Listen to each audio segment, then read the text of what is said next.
Very smooth, magaling ang at nakakatuwa po at ito ay magtutuloy-tuloy pa.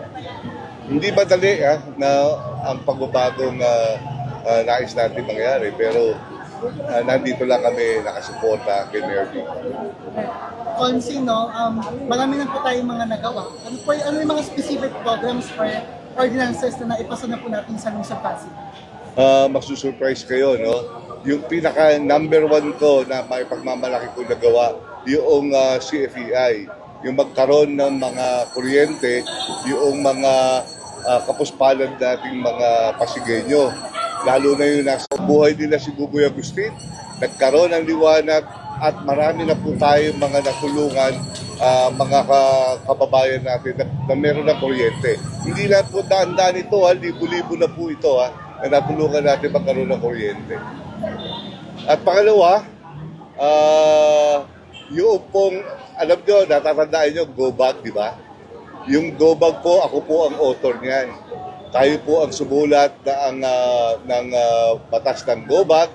At ngayon, nakita natin yung mga nagdaang kalamidad.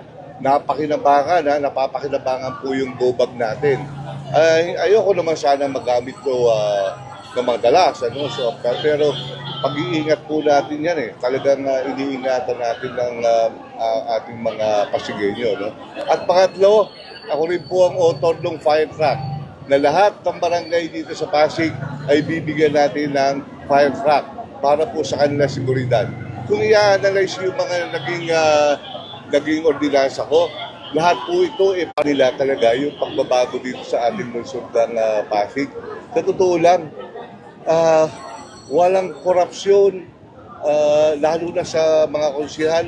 Kami po, sweldo lang namin talaga tinatanggap namin. Hindi kamukha nung nakaraan, talagang mayroong pang additional na Hindi po, ngayon, isipin natin si Mayor Vico, napaka-religyoso po yan.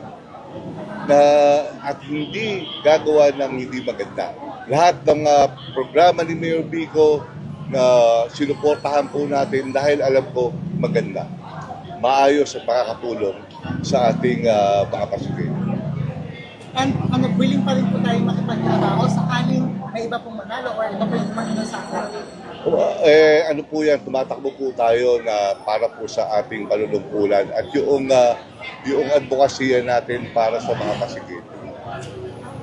And ano pa po yung maaasahan po o yung ma-expect na po ng mga Pasigenyo, lalong-lalong sa mga taga-support natin? Sakaling mabigyan po ulit tayo ng pagkakataon naman.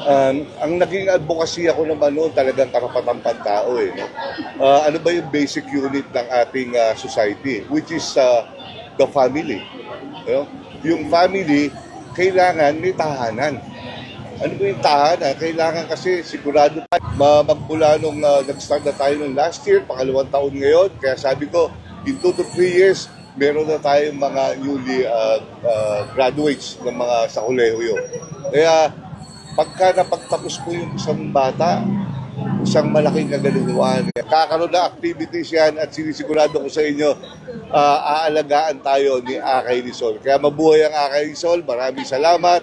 Ako naman po, tuloy-tuloy yung aking pagsiservisyo at marami pa po akong mga programa para sa programa nakalay na para sa mga Pasigenyo.